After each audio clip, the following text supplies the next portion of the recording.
I don't want to do this. I don't want to do this. Don't make me do this. Really? Sure it's not just out of spite?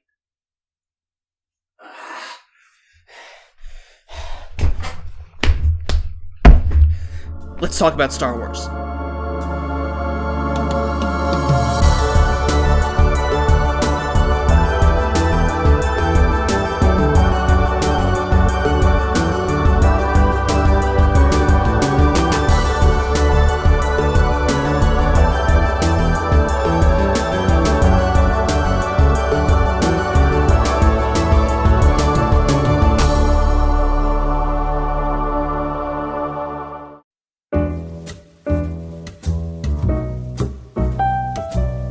Everybody knows what Star Wars is.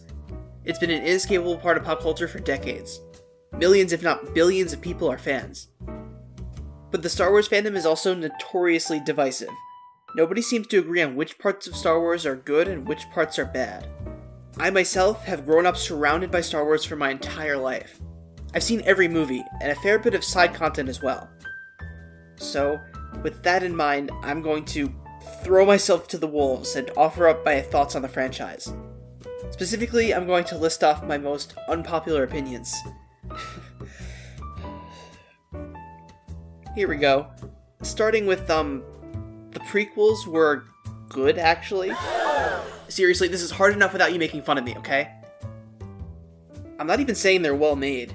In fact, they're pretty incompetent in every aspect. But I admire the heck out of them, and I'm impressed with all the big swings they took. Usually when I hear people dunking on the prequels, the topic of bad and lazy fanservice comes up. Stuff like the Jedi Council wearing Obi-Wan's robes, and Jabba the Hutt, and shoehorning C-3PO into Anakin's backstory. But those moments are pretty few and far in between. Actually, I'd describe the majority of these movies as anti-fanservice. Anakin Skywalker, meet Obi-Wan Kenobi. This trilogy doesn't look or feel remotely like the original trilogy. When you're in charge of the biggest blockbuster franchise in history, it takes real guts to move it in a completely new direction. These movies are not well written. Whenever I rewatch them, I get secondhand embarrassment for whoever wrote all that terrible dialogue. I don't like sand. But there's something about this version of the Star Wars world that sticks with me long after I've stopped watching. Even though it's not used to the fullest extent in these three movies, it's so rich and full of a surprising depth that I can't help but be enthralled by it. I get the sense that this is how a lot of people around my age feel, since we were kids when the prequels were coming out. This is also why my favorite part of the entire Star Wars franchise is the Clone Wars TV show. The show has its share of bad episodes, but it succeeds in every area where the prequel movies fell short. It expands on the world and the mythos, and uses it to tell good stories with actually good writing. Seasons 6 and 7 in particular are absolute masterpieces. Going back to the movies, the one film I'm always the most excited to rewatch is Revenge of the Sith. Episode 3 does not deserve to be lumped in with 1 and 2 in terms of quality. It has its moments of clunky writing and dialogue. You're breaking my heart. From my point of view, the Jedi are evil. But by this point, George Lucas and co. had figured out what they were doing with this story, and they capped off what had been a lackluster series with something pretty great. And also, I will defend Hayden Christensen's acting any day of the week. He played Anakin in exactly the way the script called for.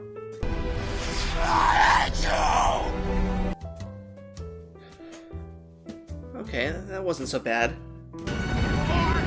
There's no pleasing you, huh? Fine.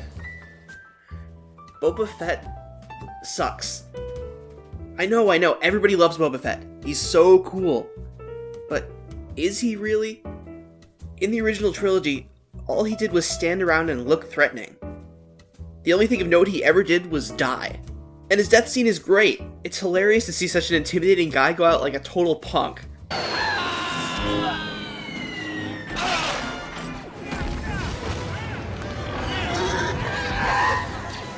And that's all he needed to be. But no, millions of people watched these movies and decided that for no reason other than that he looks cool, that he should be an integral part of the franchise from now until the end of time. Guys, he's not that interesting. His whole thing is that he kills people for money, and that's it. He doesn't have nearly enough character depth to carry a story. I think the Book of Boba Fett has proved that. I haven't watched it, and I don't plan to, but from what I've heard, the first half of the show twists his motivation into something a little more heroic, and the second half barely even has him in it. I'm hoping that the underwhelming response to that show means that people are finally getting sick of him. know. I was getting to that. Just like everyone else, I wanted The Rise of Skywalker to be good. I really did. But it wasn't just bad. It was so much worse than I could have ever imagined. It was so bad that it single-handedly ruined almost all good feelings I had about the previous two movies. I didn't even know that was possible. Seeing Episode 7 in theaters was maybe the best experience I've ever had at the movies. It honestly rivals even Avengers Endgame in terms of sheer hype. And I loved it. It was everything I wanted in an opening chapter of a new Star Wars story, and I was so excited to see where it went. With Episode 8, okay, I don't want to belabor anything here, because I and everyone else is beyond sick of hearing debates on whether this was a good or bad movie. I would love it if I never had to talk about it or think about it ever again. Oh, come on, do you really want me to go over all the same talking points that 300 other channels have already made? But the takeaway is that when I saw it, I loved it. Almost as much as Episode 7. So many people seem to hate how it critiqued and deconstructed so much of the previous movies, but that didn't bother me at all.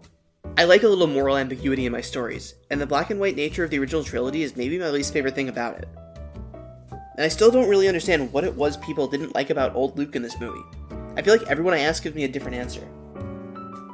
So yeah, I really enjoyed The Force Awakens and The Last Jedi. And then Rise of Skywalker came out, a movie that felt like it was written by a computer to be the most generic, basic, flat movie it could possibly be.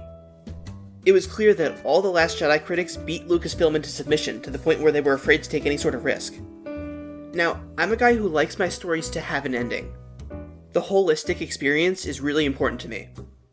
So after Episode 9 flopped, I was like, why had I ever been invested in this story in the first place? And then a while later, I realized something. So when these movies were coming out, there was a lot of debate over Rey as a character and how she was kind of flat and boring. And while it definitely wasn't everyone, a lot of the criticism thrown at her came from a place of sexism, and the hatred of the very idea of a strong female character. While that debate was raging, I found myself agreeing with some of the criticisms of Rey.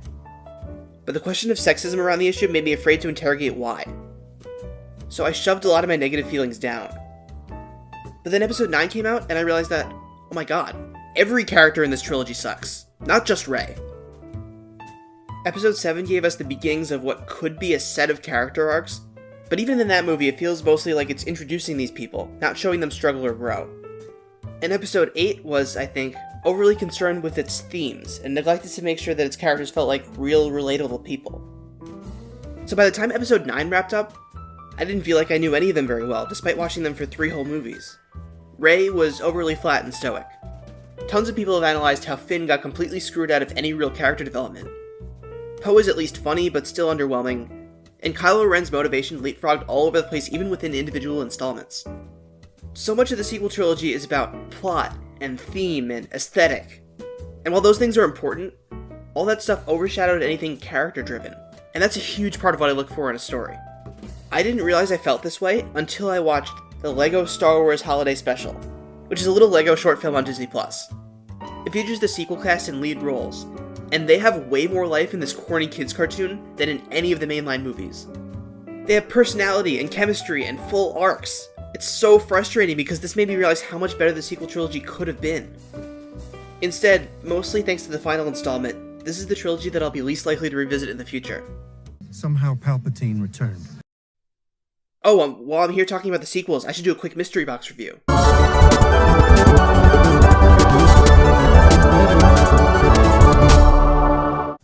Episodes 7 and 9 were directed by J.J. Abrams, the father of the mystery box himself, so it was only natural that some of these elements pop up. In fact, the Star Wars sequels might be single-handedly responsible for bringing the term into the mainstream, as people debated around in circles whether the mystery box elements of the story are responsible for its flaws. So Episode 7 introduces 3 main mysteries.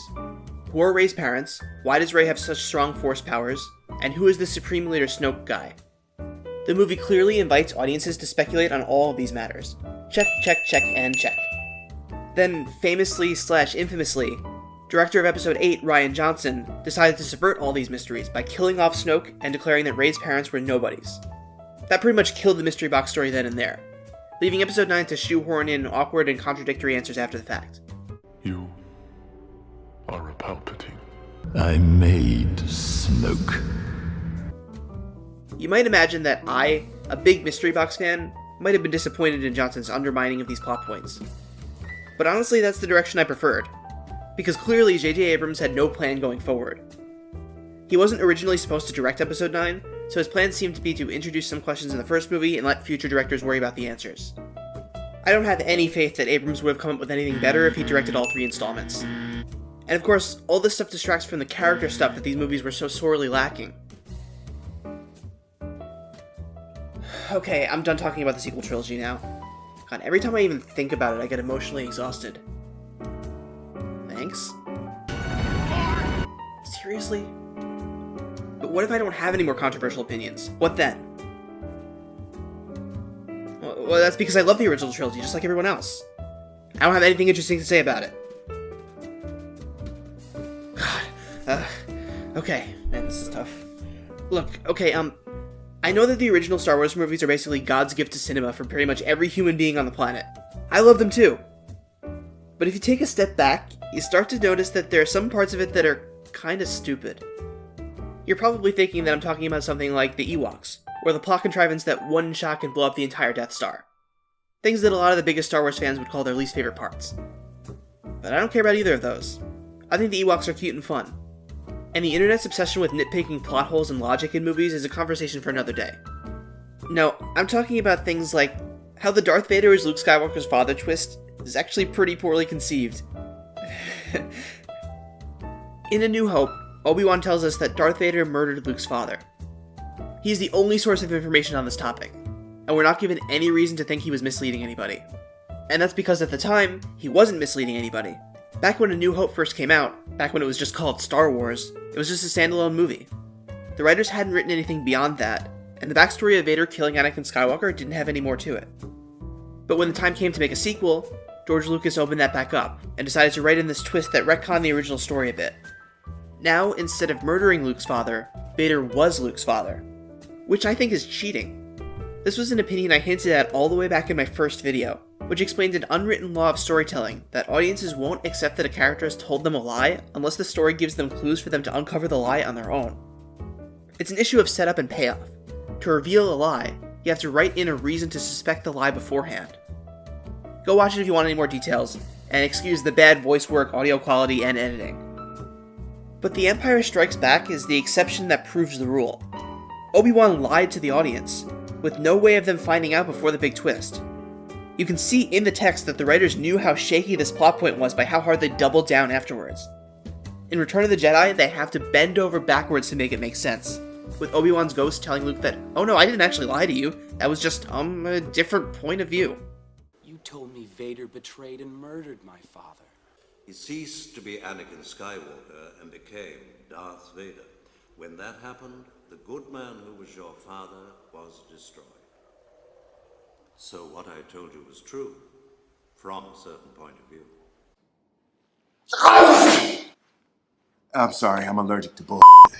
And famously, they wrote in a confirmation from Yoda just in case younger viewers still thought Vader was lying. Is Darth Vader my father? Your father is. The only reason why this works at all is because it's Star Wars, the biggest pop culture phenomenon of all time. More specifically, it's because it's the original Star Wars trilogy. Everyone goes along with it either because they saw it when it first came out when Star Wars Mania was at its peak, because they saw it as little kids, or because the twist is so famous that everyone takes it as a given. If any other story tried to pull this off, it would be laughed at and called a bad soap opera. Oh wait, you know what did try to pull this off? The sequel trilogy. And how did that go again? You are a Palpatine. If you step back and think about it for a while, you'll notice that the Vader father twist was clearly not in the original plan for the story. That George Lucas and co were just making things up as they went along. In general, the lack of a coherent plan is something that's dogged the entire franchise from the beginning. But this shouldn't have worked. It should have permanently poisoned the story's well of information, and robbed any future events of its stakes by showing the audience that it was willing to force a twist without setting it up first for pure shock value. The only reason audiences were receptive to it is because of the unstoppable hype train that was the original Star Wars trilogy. The first movie and the rest of the second movie up until that point had built up so much goodwill that the audience was willing to follow it anywhere. I don't want to come down on it too harshly. Clearly the writers knew exactly what they were doing, and they knew that their audience would be on board with it. And it does serve to make Return of the Jedi way more interesting and complex, with Luke searching for a spark of good inside his father. As much as I hate that it works. I can't say as much about the other stupid twist in these movies, where it's revealed that Luke and Leia are actually siblings. This one I know I'm not alone in hating. This is another twist where you can pretty easily recognize that they threw it in after the fact without ever setting it up. If they had planned it in advance, they wouldn't have had them kiss each other. Just saying. My thinking is that they wrote this into Return of the Jedi to 1. Keep things interesting by adding another Force user without introducing a whole new character, and 2. Create an easy way out of the Han, Luke, Leia love triangle. But there had to have been a better way to do those things. It's such an awkward cop-out. He's my brother. Okay, enough dunking on the original trilogy. Instead, now I'm going to focus on something it does well. Something I wish later installments could have done. The first 3 Star Wars movies are excellent at soft world building. Soft world building means that the specific details of the world and how it works are kind of fuzzy, never really explained. Every scene of the original trilogy is full of weird creative details that we don't get much information on. There are dozens of alien species that we see once, maybe twice, who don't even get named in the text. By leaving that information out, it implied an impossibly vast world where you could spend your entire life in and still not learn everything there is to know.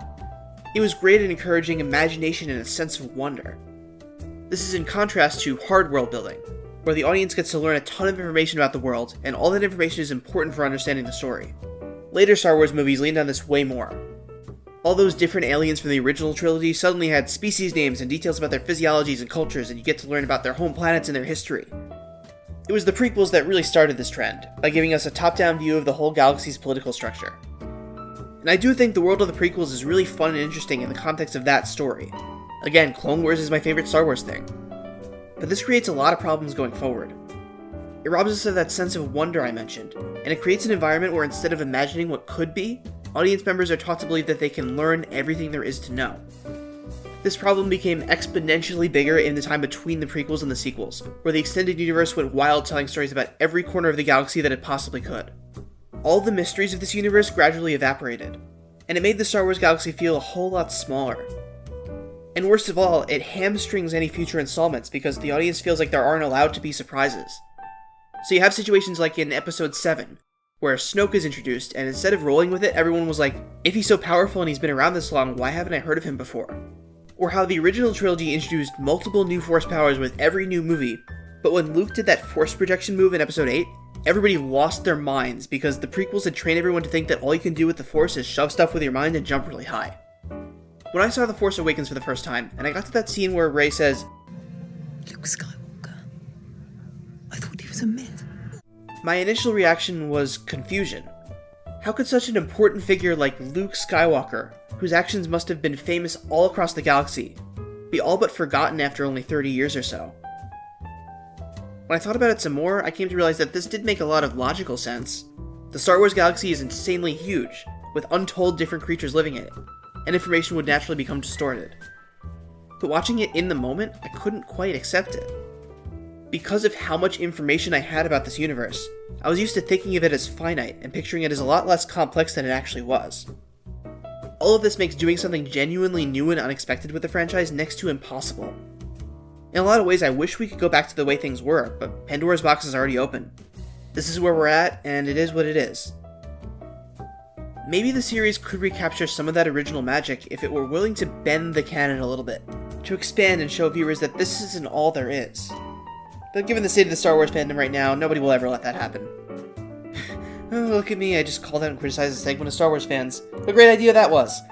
Any chance you want to cut that last part out? Yeah, I know.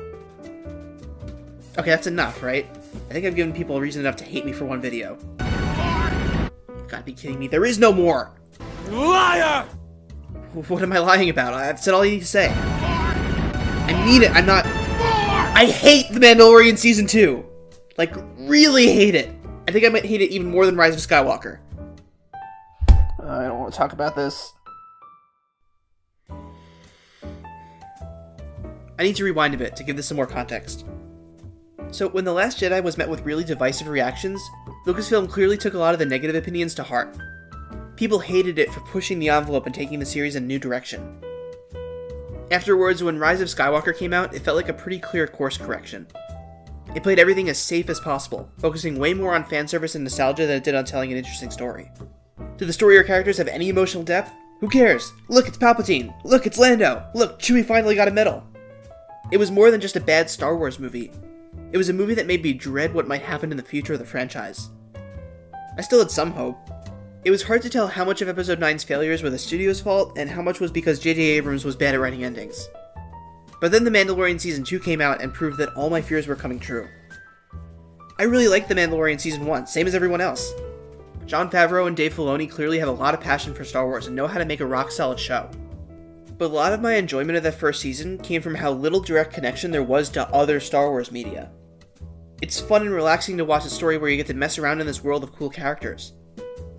Honest Trailers made a really prescient prediction about what was to come later, though. That owes its success to telling a simple, lean story about an all-new family in the Star Wars universe. And because it was a hit, they're probably about to weigh it down with a bunch of lore crossovers and spin-offs. Then Season 2 came along and proved them exactly right. The first episode comes on and, hey, that guy's wearing Boba Fett's armor! And then, oh my god, that's the actual Boba Fett! 2 episodes later, hey, that's Bo-Katan from Clone Wars! Which those two I understand, they're both directly tied to Mandalorians. But then later, hey, it's Ahsoka! Oh my god, she mentioned Grand Admiral Thrawn! Hey, Boba Fett got his armor back, he's so awesome! And it culminates in the finale where, guess who shows up? Luke Skywalker himself to take Baby Yoda away. How exciting! Everybody lost their minds when they saw this scene, but watching it almost physically hurt me. There are these 2 videos by Patrick H. Willems about the state of the Star Wars fandom called What Do We Want from a Star Wars Movie? They're some of the smartest pop culture criticism I've ever seen on YouTube. The most insightful thing he says in them, I think, is this. The Darth Vader scene from the end of Rogue One. If you do what I did and search through comments on Twitter or YouTube from people who aren't fans of The Last Jedi, this scene gets brought up the most as the high point of the new movies. But while a fun moment, it's essentially empty. It doesn't add anything to the story or character. It's like an HD remake of a PlayStation 1 game. That thing you already like, doing what you expect, but shinier. This scene is basically the exact same thing as the Vader hallway fight, just the good guy version. And it might be the most soulless thing I've ever seen put to film. Never mind how creepy CGI Luke is to look at. Never mind that it technically makes logical sense that Luke would track down a powerful Force user like Baby Yoda. This scene completely robs the story of all the stakes built up before this point. The Mandalorian and friends don't get to find a way out of danger on their own. Skywalker Ex Machina swoops in and saves them without breaking a sweat.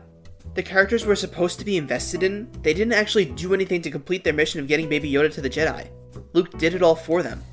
And there's nothing here that deepens Luke's character. In fact, he barely says anything. And Mando just hands Baby Yoda over to him. You know, the kid he's been spending the entire show loving and protecting, to this complete stranger without even batting an eye. The end of this episode tossed any and all narrative weight out the window, all so it could spend a few minutes going, wow, it's Luke Skywalker, isn't he cool? Also, this was a single 8-episode season of TV, and 2 of those episodes were backdoor pilots to future shows, with Ahsoka and Boba Fett. I see the writing on the wall here. This was Lucasfilm and Disney signaling that from now on, new and creative storytelling will always take a backseat to cramming in things you recognize from previous movies. Looking at the slate of Disney Plus shows coming up, pretty much all of them spin off from another movie, TV show, or character. And if the Book of Boba Fett is any indication, these shows will constantly cross over with each other as well, so you have to watch all of them to get the full experience. And I mean, that approach works great with the Marvel Cinematic Universe, but that franchise has the benefit of an endless line of new characters to introduce, and installments that follow a mostly linear timeline. These new Star Wars shows look like they're all about filling in every gap of every minor character's backstory. They're leaning into the fanbase's tendency to want to know all the things by making shows that only exist to tell you all the things, regardless of whether it would make a good story. I don't plan on watching any of these shows. Maybe I'll check out that one that's supposed to take place thousands of years earlier in the timeline, but with the way things are going, the entire show probably only exists to set up some plot point that'll pay off in episode 10. I don't hate everything about The Mandalorian Season 2, but I do hate what it represents. It represents a continued appeal to the worst, most base urges of the fandom. And it also lays out a blatant marketing strategy designed to keep us all paying for Disney Plus for the rest of our lives. God, it just sucks. Not gonna lie, that felt pretty good to say out loud. You know what? You might be right. And hey, remember that last Dragon Chronicles video? The one you didn't want to finish? That ended up being one of our highest performing videos. So does this mean we're good? I'll loosen up some more and you'll make sure everything's presentable. Okay, I'm gonna close things out. There's this joke in a piece by David Foster Wallace where somebody says to a fish, "Hey, how's the water?" And the fish responds, "What the hell is water?" It's almost impossible to analyze something that you've been completely immersed in from birth. And that's been my experience with Star Wars. It's just kind of always been everywhere for my whole life. Something I've cared about for as long as I can remember. I constantly, instinctively compare almost every story I see to Star Wars. I also routinely forget that there are people in the world who haven't seen Star Wars. I and so many other people have a hard time shaking off this myopic assumption that Star Wars is the biggest deal in the world. It's not. It's very popular, obviously, but it's also a weird series of movies about space wizards. It's life, man. Movie about space wizards. That's the line that always kills me. I'm like, oh yeah, it fucking is. Why is everyone so angry? There's a guy named Obi-Wan Kenobi in there, right? Yeah. And Yoda, I mean, I love Yoda too. I love him a lot. He's a puppet. It's a f***ing puppet. And Baby Yoda, who yes, I also love as if it were my own child, it's just a smaller puppet. In a lot of ways, I do believe that this mythologizing of Star Wars is what led to the inclusion of a lot of elements in newer movies that I view as bad. Silly ideas and little details that were never meant to mean much have become all-important relics that must be treasured and respected in every installment where they appear. But also, being that proverbial fish in the water that is Star Wars has made me felt so sure that I know what Star Wars is supposed to be. And if recent events are any indication, tons of other Star Wars fans have their own completely different ingrained thoughts on what Star Wars is supposed to be. As the series goes on, it's been a real reality check to watch both fans and creators grapple with those conflicting ideas in real time. So more recently, I've been trying to get some more distance and perspective from it all. Try to untangle all my turbocharged emotions and look at it all more critically. That's what this video was all about. Even if I didn't quite make it of my own free will. So much of my views on storytelling is tied up in how Star Wars does it. And this self-reflection is a necessary ongoing process for understanding the fundamental truths within storytelling and myself. Now if you'll excuse me, I have some less spicy videos to make, and some Clone Wars episodes to rewatch.